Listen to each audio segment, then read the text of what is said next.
another episode of the Barcada podcast. We are here at Manila Resto with Patricia and Christina. Christina is a local author, and she's coming to share a little bit about her story and how she came up with a Filipino Christmas Wish. So, welcome to the show. Well, thank you for having me. Yeah. We're so excited to hear about this. So I have a hardcover here. This is a Filipino Christmas Wish, written by myself, illustrated by Monique Mashut, and she is actually an illustrator that lives in Milwaukee, and she's also Filipino herself. Oh, cool. So we actually go through Orange Hat Publishing in Waukesha, and that's how I saw Monique's art. So as soon as I saw it, I was like, I have to have her as an illustrator. Her work is incredible, and I let her do her thing. I was just like, have your designs, and she did an awesome job making it come to life. So yeah. Yeah, I mean, the illustrations are awesome, and it's really eye-catching. Because when we were up in Menasha at the Sweet Lair, shout out to Sweet Lair, we saw the book, and we're like, oh, hey, we know her. We're going to do a podcast with her tomorrow. Literally tomorrow. That was just yesterday. Yeah. But I think it hits all the things and all the feels of a Filipino Christmas wish, The story goes into it's actually about a little girl named Tala, and it's her relationship throughout the book with her grandmother, her Lola. They get separated. Her Lola moves away. So throughout the book, they're trying to get back together in a way. And then Tala, the main character, realizes that if she goes to all 9 days of Simbang Gabi, all 9 masses, then she can make a special wish at the end. So she will have to read on to find out what her wish will be. Nice. If she wishes for her Lola, or if that wish comes true. But and then it also touches on, if you see on the book, there's a lot of the paroles, which is like the Filipino star lanterns. And that is very special. It's a very special symbolization for Christmas in the Philippines. And yeah, one at your house? I do. Yeah? Yeah, Nice. we made one. Okay. Oh, nice. So the kids love it. We usually have our windows bedecked in them, but we're not quite. We're doing it with the American calendar of decorating for Christmas and not the Philippines. Yeah. Not September 1st. September 1st. The Burr month. Yeah, the Burr month. How did you come up with the idea of this story? So I think I really love Christmas, and paired with the fact that there aren't very many Filipino books to begin with out there. And it all started when I was reading to my kids, and I was trying to find Filipino books at the library. I did find a couple that we purchased also, but there wasn't very many out there. And I just thought there was a need for it.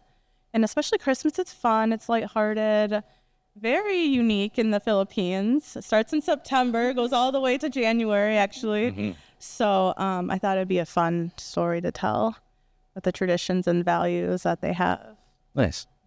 So going back, so are you first generation born here in the States? Or? Yes. Okay. I know it's a little confusing with the first and second generation. Yeah, I've heard a couple different iterations of it. Yeah. So my mother was born in the Philippines. Okay. And then she had me here in Hawaii, actually. Oh, nice. So she grew up with all the traditions and values that she shared with us. And So are you Ilocano then? Is your mom Ilocano? no. Okay. Because that's what, Hawaii is mostly, yes, Philippines, but 80% of the Filipinos are Ilocano. So I'm just curious about that. There's so many different, I know Hawaii's great too. Yeah. Yeah. But so it was nice growing up and seeing her share the food and the traditions and values, and she's really proud of the book too. So Nice. That. And you use words like Lola within your book. And how important was that, making sure that you use some of the Filipino language within it? Yeah, it was very important to me, just so that people could submerge themselves in the culture, in the book, in the language. I do have a glossary in the back. Excellent. Pronunciation guide as well? Yes. Nice. And there's an activity in the back for make your own paroles. So so this is where we talk about, of course, you're a teacher then, right, as well? With the there's an activity in the back right there as well. Oh, that's awesome. That's good. all the teachers, you have like a right here leading up to Christmas. You have a cultural book now that you can read to the stories, learn about a different culture, and do a very authentic activity as well. Yeah. Yeah. So where in Hawaii? Where did so you guys live? I was born in Honolulu, Hawaii. Okay. Because my dad was in the Navy. Okay. So we were there for a couple years. And then I actually took my husband and kids back there a couple years ago Nice. to visit. And it's just a beautiful place. Yeah. I would never want to leave if I could. But Yeah. I also love it here in the Midwest. Yeah. So. Well, fun little side story here that we'd like to share. We were in Australia and New Zealand for a cousin's wedding in March. Seems like ages ago. I know, ages. It was literally months ago. So there's 7 of us that are traveling, so our 5 and then my parents. Yeah. And when we were checking into our flight back home, half of us were going to Los Angeles and then the other half were going to Honolulu. And we're like, this isn't going to work out. We have little ones and stuff and we want to be able to make sure that we can be together. Yeah. So they're like, okay, let us see what kind of travel arrangements we can make and see if we can make this work for you. Mm-hmm. And then they're like, well, we can't get you all on the flight to Los Angeles, but we can get you on a flight to Honolulu, but you're going to have like a 12-hour layover or whatever. Oh, no. So we're like, okay, that's fine. It was the best thing ever. All we did was drop our luggage in the storage area. We pulled out all the swimsuits and then took an Uber to the nearest Waikiki Beach. Oh, there you go. And we just hung out on the beach for like 6-8 hours. Ate at a restaurant, and then we. Our Uber driver was from the Philippines, Ilocano. Oh, really? Yeah. It was so fun. Yeah. It was great. So we would always ask the kids, like, what was the best part of Australia, New Zealand? And be like, Hawaii. And we're like, okay, all right. It was really awesome. And it was the last thing that happened. And like the beach days are just, The water is so nice there. Oh my gosh, it was great. And it was a rainy, gloomy day. Yeah. And it still was great. Yeah. Yeah, every day there is amazing. And at least it wasn't just a couple hour layover. So it wasn't teasing you about Yes. Hawaii and then you couldn't get I off. can't go. Yeah. Yeah. That worked out perfect, actually. Yeah. So how long did you live there before you moving here to? So my family actually traveled a lot growing up. So after Hawaii, we moved to Nevada for a bit. My brother was born, and then California. And then when my mother had met my stepfather, that's when we moved to the Midwest, to Michigan, because that's where all of his family's from, my family. And then my only aunt from the Philippines, my Aunt Jeanette, lives in Wisconsin, and that's actually why we ended up here. Oh, cool. To be close to her. Nice. So, I've been here ever since. Appleton's actually the longest I've lived somewhere. I think I've lived here now for 12 years. Wow. Yeah. Yeah. So That's what happens to the military family too, right? I know. That's a common story. It's nice though. I love this area. I love the Fox Valley area and the Midwest. I've appreciated it now. I wasn't always a fan of the snow. I'm still not. Well, it's gotten better over the years, right? But I don't mind the weather changes, the season changes, I mean, but Yeah. I love it. Yeah. Well, good. So we know a little bit about your parents and like your travels with that. Tell us about your immediate family. What do you have going on now? for your Yeah. family? So my husband and I have 2 younger boys. They are 7 and almost 6. They're great. They're very energetic. They go to the Appleton area district, and that's a great place to raise a family. Yeah. We'll probably be staying there for a long time. So yeah, they're very happy with this book process. My youngest is very into it. He'll make his own books as well. Oh, that's awesome. So yeah, it's nice to inspire, the younger generation with storytelling and, making your own books and all that. So Yeah. yeah. So what are some of your favorite Filipino Christmas traditions and stuff that you guys do at your home? My favorite has been the parole making. Okay. Me and my family have done that. We, I wish I could, I brought the pictures. Yeah, I know. Yeah. But, Well, if you send them, we can share them on. Yeah. I got my mom and my dad to make those with us and all the kids. So they turned out really beautifully. Nice. Do you do it every year? We didn't do it last year. Okay. The kids want to do it this year. Yeah. We have an easier activity in the back geared for the younger kids. Because when we made the pearls, we did like the whole bamboo sticks with the. It was a little more complicated. Yeah. But it turned out really nice. But this one in the back of the book is like you can use a paper plate and cut out stars and colors, so it's a lot easier to make. And kids have more fun with it. Yeah. No, that's a great idea. So Yeah, we'll to probably bring do the that family again. together and, Yeah, and you put a light inside and it lights up. We usually hang them by our windows. I love that. Like you just ended up by chance skipping a year, but the kids are like, no, we're doing it this Yeah. year. Like we really want to do that again, right? Like it's not, there's some of those traditions that it doesn't feel like Christmas if you don't do the activity. And so now it's like, no, we have to do it every year. Yes, and of course the food. So we have to have lumpia pretty much every celebration. There's lumpia, pancit.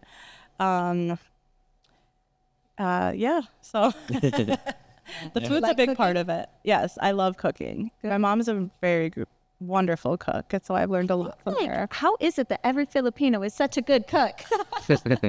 All the Everyone can kids cook. have to raise I suppose such that's big it, right? families. Yep, that's and all that practice. yes. Practice makes perfect. yes, we throw the biggest party. True. But Do you do the Noche Buena? we don't do that, but I included that in the book because I thought it was a very unique tradition. I know that Filipinos are basically Catholic, so it's very similar to the U.S., but they have their own twist on the Christmas season. So I thought that was really special. So it was nice for people to learn about Noche Buena and Simbang Gabi and all the things. You know, there's still Santa and stuff over there, but it's very much religion based and based on family and the values that they share with them. And Yeah. So have you had the opportunity to bring your boys over to the Philippines yet? the boys haven't been there yet. No, Okay. I really do want to take them. I'm a little bit nervous on the flight just because it is. Well, you guys have been to Australia, and that was a long flight. Yes. Right. It was. And even the Philippines, our youngest hasn't been there because she's 3, and we haven't been. 2019 was the last year we went, and then COVID, right, and all of that. But I swear, with devices now, and like the online, like the screen in the back of the seat, like it's easier. It's so much easier. Yeah. They just have a movie marathon, and it really is fine. And I'm like, we should just do it. Yeah, They did well for Hawaii when we brought them there, there so you go. I think they would do. Do you think your book is the demographic of your book with the Filipino Americans? Or do you think like there's a spot for it in the Philippines as well? Yeah, I think it is geared towards Americans just because I wanted people to learn about language and not be bombarded with too much of the Tagalog language in there. But there is room for it to be translated completely to Tagalog as well. Nice. So, yeah, I wanted both like English learners to learn about it and also people in the Philippines as well, children and their families. So Yeah. No, I think that's awesome. I think kind of growing up in similar situations, right? We're looking for books that kind of represent who we are, where we came from, and all that kind of stuff. yeah, And it's like, where are they? I know. So it's so cool that, you're stepping up and creating these kind of things for, future generations to enjoy and share with their families. Yeah, and that was my hope with it. I wanted to leave kind of a legacy behind for years to come, even when I'm not here someday. I hope that people can pick up the book and learn about the Philippines, Christmas in the Philippines, the traditions, and that's all I want to do is make an impact in a positive way for the Philippines. I know that there are representations of the country, but it's not always in a positive light. So I wanted it to be lighthearted and fun, and and I thought Christmas was a perfect season for it too. Yeah. I like how we talked a little bit before about with my book that my goal was to have a book that mirrored what my children look like so they could see a family that looks like them. And then at the same time, people can look into it and have that window. So being in the education world, because you have your education degree and like the windows and mirrors that go into books, like this is another perfect example. Your boys have this mirror of their culture, of family traditions that they've been doing. And now other people have the windows where they can look in and see what it's like. So it's just beautiful and such a great learning tool, while, like you said, being fun, lighthearted, and all the things. Yeah, and I thought that was very important. And I know with my illustrator, she did a great job depicting even the diversity within Filipino people, of how different, we can all look. She did a great job with illustrating that. And I thought that was very important. Is there a page that, like, if Marla were to like zoom in or add it in after, like in post editing, is there a page that you want like everyone to see? I think my most favorite page is when they are all at the table. Show us. And they are having their Noche Buena feast. Oh, nice. Besides all the pages that they have their, like the petals, those are very pretty too. Yeah. Find it. Yeah, I haven't had the opportunity to look at it yet, but I mean, just Oh, that's so even you swiping through, yeah, beautiful. that looks awesome. Yeah.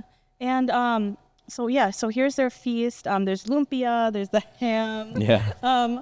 There's, the holiday fruit, all sorts of different Filipino food. I'm hungry. Oh my gosh, the skewers, that's so great. And of course the pot of rice. Yes. Can't forget the rice cooker Yeah. and the Filipino sweets. But yeah, my illustrator did a great job with the people in the book, and I thought that was very important. Yeah. That's so awesome. The skin tones, but overall I love the joy on every single person. Yes. Oh my yes. gosh, that's beautiful. Yeah. That's great. So any other future plans for other books? I do plan on writing more, hopefully writing another children's book. But I do kind of want to get into novel writing. Okay. So we'll see where it takes me. Yeah. Yeah, this just actually came out. The release date was August 31st, so it's very brand new. I was going to feel out this season and see where it goes. So, But I love writing. How long did this process take? Well, the idea of writing it itself took about a year. It's a lot of revising, because you wrote your own book as well. So a lot of going back, polishing it up. But the whole actual publishing part of it, that process took maybe like 6 to 8 months to get it published. So yeah, a couple of years. Yeah, and so did you have experience with publishing before, not for yourself, but in a sense, I think you mentioned your sister's also an illustrator? Yes, I have not had experience with publishing in the past. But yeah, my sister is an illustrator. She's based in Oregon, Portland, Oregon. Did that have an influence of you It getting into the book world? It did, yes. She knew that I was into writing. She knew that I was working on a book. She really did her job of inspiring me to keep going. So yes, it does make a difference to be surrounded by that inspiration. Yeah. Very cool. So your books will now be for sale here at Manila. Your hardcovers are the price of? So the hardcovers are $19.99, and then the soft covers. You soft cover there. Yeah, the soft covers are $14.99. Excellent. And the ones that we have here are extra special because They're signed copies. Yes. And can I show off mine? This middle one right here. Hardcover. So Christina is so sweet. She gifted us this one. We get to take this one home. awesome. And yes, all of the copies, like they said, are signed. But she wrote this one out to Evelyn, Reginald, and Marie. Have a wonderful Christmas season. That was so sweet. Thank you so much for that. So we were super excited to take this one home. You can pick up yours here at Manila.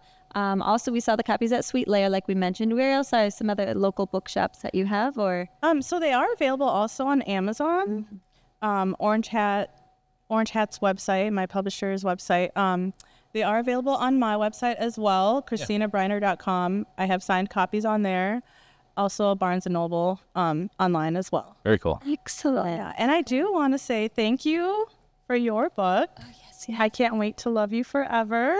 It's amazing. And I can't wait to read this to my boys tonight. I know. It's so fun. Like usually our guests have been like such different genres, but we've never had an author here. And so this was extra special for me that we could like talk a little shop beforehand. And I hope to, stay in contact as we continue. And it's so funny that you said that you're looking into novels because that's been like my nighttime search. Like, ooh, novels, best writing process. And I'm like, but I have all these other kid books first. And but right? Like, I just think if you like words and you like telling stories, that like the possibilities are endless, right? Yep. And you're ready to go on that journey. Yeah.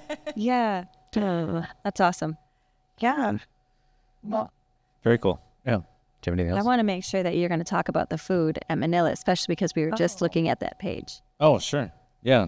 He always asks these questions. I know you're a busy mom and everything. And I don't know when the last time it was that, you came to visit us, but, what are some of the things that you enjoy, when you do have the time to make it here? Oh, I definitely have some favorites here. Yeah?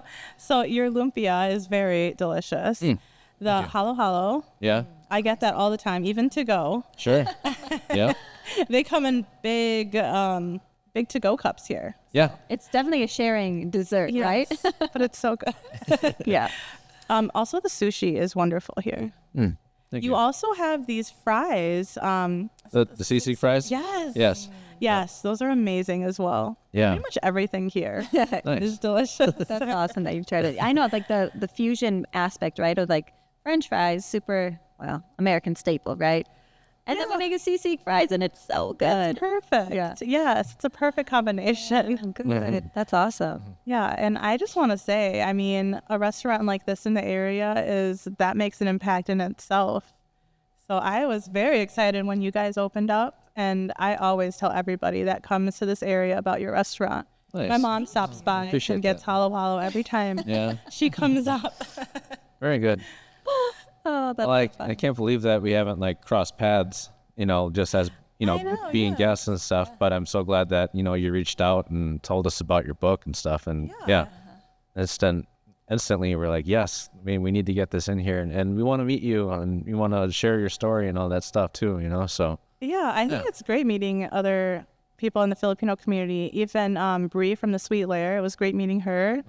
And so, I mean, that's important to have. I remember growing up, and another reason I wrote this book too is I was in class and one of my teachers was like, is anybody here? I think she was trying to do a lesson on traditions from other countries. She's like, is anybody here from a different country? She knew that my mom was, and I didn't raise my hand because I was so embarrassed.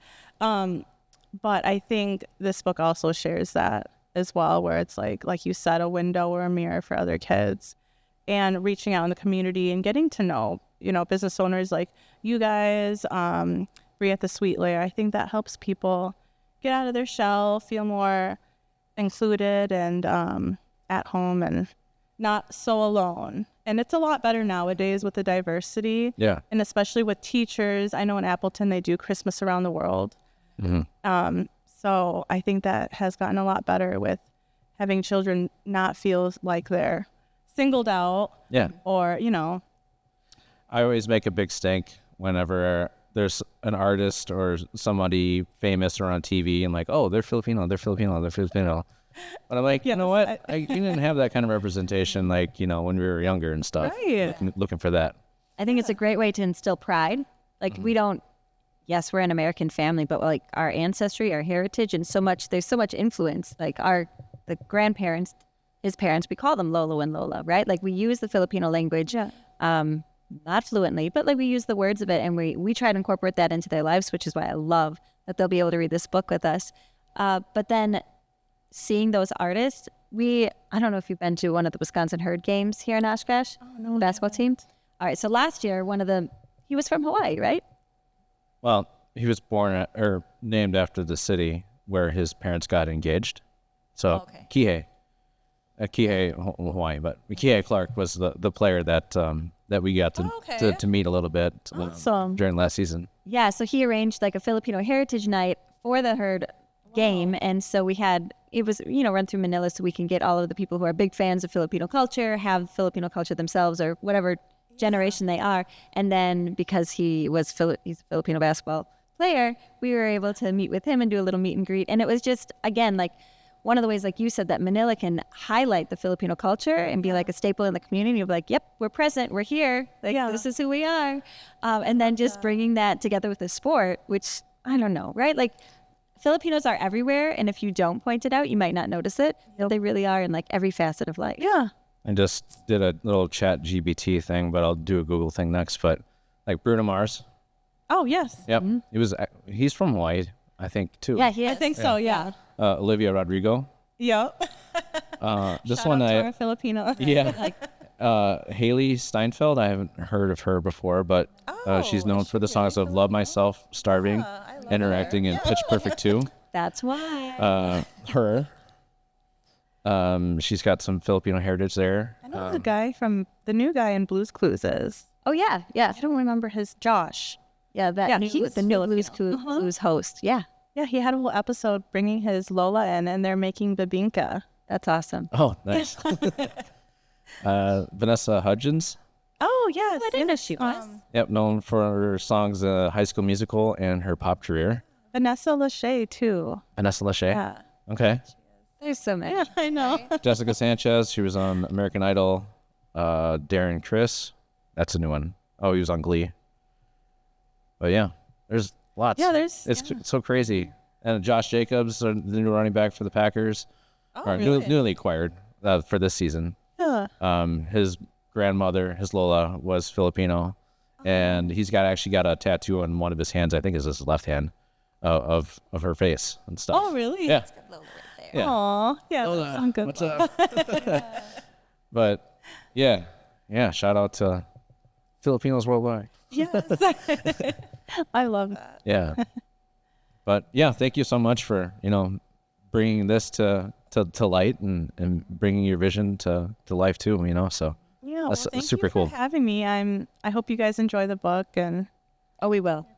Definitely. And I know as an author that book reviews always help. So we will have our book review out there. And if you come down, pick it up, if you get it online, wherever you get it, make sure you include that book review just because it gets more eyes on it. Like we all know, like social media, the algorithm, like all of that, like the more likes or comments something has, the more eyes that are on it. So the more reviews a book has, then the more eyes that are on it. And then it just helps spread the culture, helps spread awareness, and helps spread a sweet story at Christmas time. yeah, it's appreciated. So one thought I had, like, how like artists collaborate and write songs together. Is it like possible to collaborate and write books together? Oh my Yeah? gosh, yes. Yes. Yeah. Definitely. Oh, yeah. Because I know I'm guessing between the three of us that we could come up with like a nice little series of things to share. So That's in my phone notes, my Filipino series books, right? Like when we would travel to the Philippines the first time, well, Evelyn, our 10-year-old, was a year old the first time she went. And so we've gone throughout the years. But we would always stop at the bookshops. But the problem was that they'd be in, some of them are a lot of English, right? English because English is taught in the schools. English is everywhere. But the Tagalog ones, I'd come home and I'm like, oh, I can't read this. So we have like a little Baha'i Kubo book it's a board book and it's almost in tatters because, it started with the first one and now we're on to the third one. And our third, like all kids could sing the Baha'i Kubo song. And like, so I learned those words to pronounce those and read those. And I have enough of a Spanish background that I could. But I felt that was a gap that was missing. So just like you were saying, you hadn't seen the books not enough that you wanted to have more opportunity for your kids to read that, Exactly. the Filipino American perspective or even bilingual books where it's there in English and Tagalog. Yeah. Because that was, did you raise your children bilingually? No. We didn't either. And we had hoped we would, we thought we would, Yes. but we can't keep up with daily life, let alone No, it's speaking a second language yes. with them. I mean, it's still not too late. I still do want to, Uh-huh. but it's also patience on their end. are you fluent? I used to know a lot of words, and Okay. if you don't use it, you lose it. Yeah. Right? So, So you have the ear for it yet? yeah, I can understand what my mom is saying some of the time, but now it's like, ugh. Yeah. Yeah. But I do want to get back into it, and I'm like, my mom actually never taught me how to speak Tagalog, so what I learned was just picking up from her, Sure. listening to her, and teaching myself. So I'm wondering, are you like me, where Tagalog is actually your first language? No, English is It my was? first language. Yes. Yeah. Okay.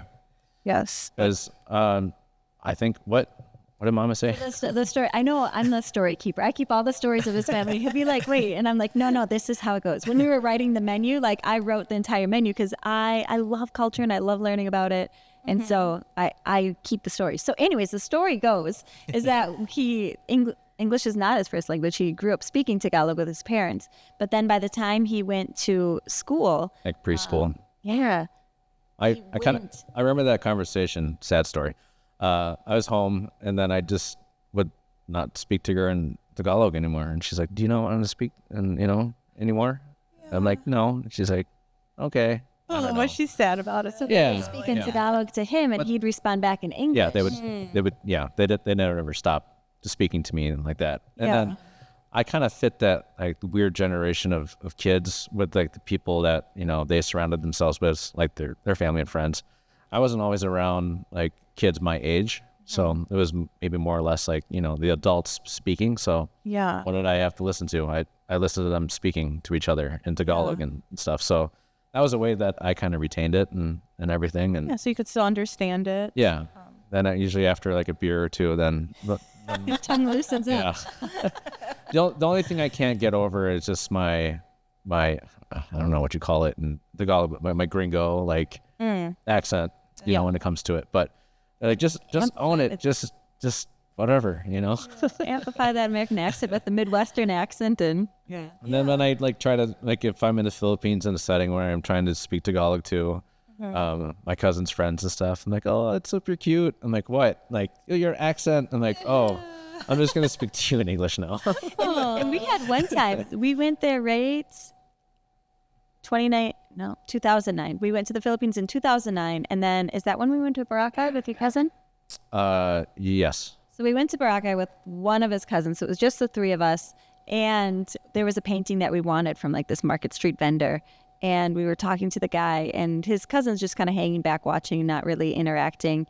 And then like it gets to it, and he was like, "No, don't buy it." And so we walk away, and I was like, "I really want that painting." And he's like tripling the price, like because of how you're speaking. Like you go over there, and I'll go back. So later he went back and he bought the painting for us at like a portion of the cost because we're tourists and we have tourist money. And so he's like, no. And then we tried to pay my cousin back, and he's like, "No, that's fine." Oh, it's so sweet. Like Filipinos are the ultimate people at giving gifts, and gosh, so generous. And like the food, they have family in, was it Winnipeg that we Winnipeg went to? And we get there at like, I don't know, midnight or something. Like all I want to do is get in bed and like, "No, you eat. And I'm like, "Okay, we eat. Like that sounds very familiar. Yeah. Yes, that's even if you're full, you eat more. Yeah. Yes. No matter the time, we made you the food. Yep. It is. And it's like a full feast always, right? Yes, always. Someone's coming over, bring out all of the food. Amazing. It's amazing. So I love that feast scene that you showed with the Noche Buenas in your book. Yes. As well. Oh, so good. Yeah. So, Marlo, did you grow up in the Philippines before moving here to preschool? No, I was born in Indiana. Oh, okay. Yeah, a little small town, Indiana. So, yeah. So when I was going to class, like there wasn't really. There was one other Filipino family in that community. Shout out to Tiangsons. Oh, we love the Thompsons. Yep. No, maybe two, but one with like kids, my age and stuff. But yeah, moving here, it was kind of the same, but over the years it's gotten better in terms of just diversity in general. So when we are taking our kids to school, like there's a nice blend of families and stuff around, and I think it's great. Yeah, it's great how much diversity there's been over the years. Mm-hmm. Yeah, because like you said, I mean, even growing up for me, the schools that I went to in Michigan, they were so nice and kind, but I did feel like I was like, maybe I'm the only Filipino in this school. I'm not sure. And it's cool to see, community events and stuff highlighting different cultures around here. I know the dragon boat races are back here in town in September, and they're highlighting a whole bunch of different things. There was a unity and community event going on here in Oshkosh, but I don't know if that's been going on lately. But I know even in Fond du Lac, they have some stuff going on too. So it's nice to see like those events like highlighting the people that are living in our community, so we can help share our story and where we come from. Yeah. I think this area is great for that. They have so many family friendly events and everything like that, so it's great for families. So what? I know you're talking about doing a novel next. Do you have an idea, kind of brewing? I know writers have like ideas, but are you kind of like Yeah. honing in and focusing on any one thing yet? Some type of realistic fiction, whether it is a thriller or it is magical realism or romance. I'm not sure yet what genre, but I'll definitely stick to realistic fiction besides a magical realism. It's a journey going through the process of a children's book. So it's a little daunting thinking of writing a novel. But I was like, my husband's like, you just got to do it. He's actually working on his own right now. Oh, excellent. Yeah. So it's great being, married to another writer and another creative mind. Does he have books out that we could go? Not yet. Okay. Not yet. In the process. Got it. We'll keep our ears peeled for that. Yeah. So we love to bounce ideas off each other, and that really helps. And then, just having family and stuff that inspires you. Well, I imagine that once you get started, it's just like, okay, you just keep going. You keep going. Yeah, I need to take my own advice. Just tell people, just get it out on paper and keep going and let the creative juices flow. You could always go back, revise, fix what you write, but just get it out.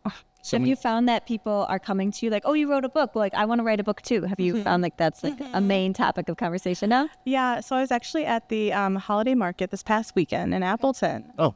And there's this sweet little girl that was asking me advice on, how to write a book. She's writing a book of her own.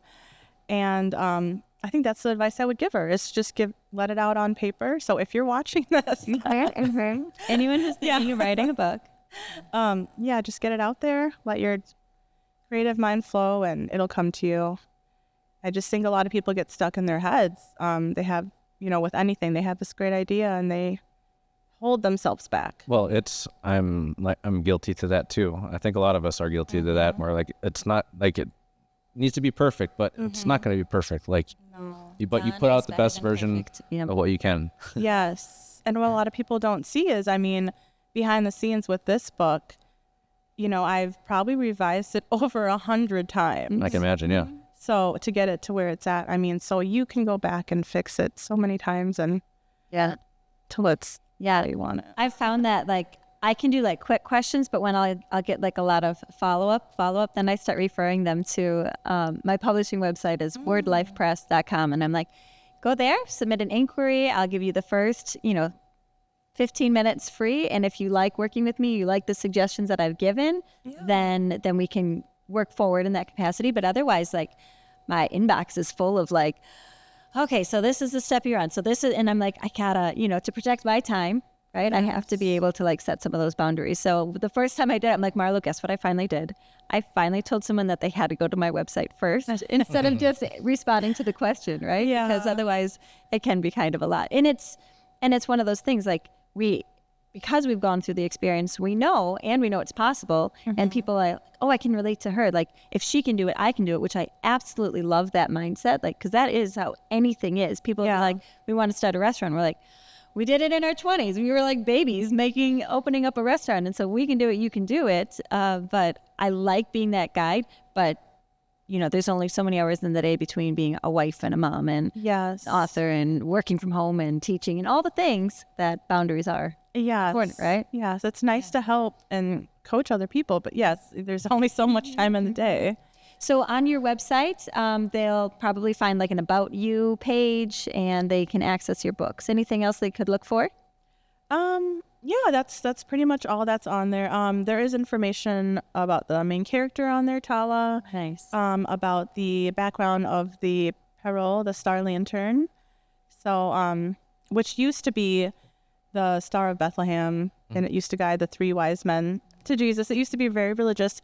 Now it mostly represents joy, hope, and the start of the Christmas season. So yeah, fun. Yeah. Would you ever be interested in doing like a reading here? Yeah, I would love You can that. create an event for you. Yes, for sure. Yeah. So I was thinking like in my head, maybe this won't work out, but if we did a reading and we did it upstairs at Algoma Club and we had all the tables set out so that it's you're getting like the reading from the book, but then we're actually being guided through the activity. How fun would that be? That would be Oh, yeah. Right? Like a family Christmas project. That would be great. Yeah. I would love that. All right, we'll look at Algoma. So we have a banquet space above Algoma Club, catered by Manila, right?